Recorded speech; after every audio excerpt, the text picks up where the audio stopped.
Hi beauties! So in this video I'm demonstrating how to do passion twist using crochet hair in literally less than 3 hours. Now you don't even have to be an expertise, but you can get this done in 2.5 hours tops. Now listen, this method is a game changer. I would personally recommend this method for persons with short to mid-length hair. Reason being, if your hair is long, you're gonna have to braid down the entire plait anyways.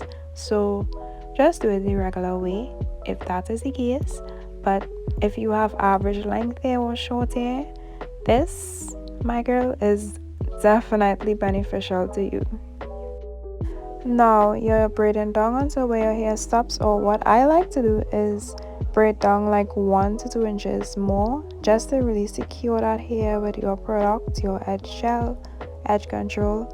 And if you're someone that do your hair yourself, this is a way to really do a quick hairstyle with some crochet hair. Or if you're a hairstylist, like, why not cut down some time, right? So enjoy, watch until the end, and don't forget to comment if you have any questions or all these good stuff.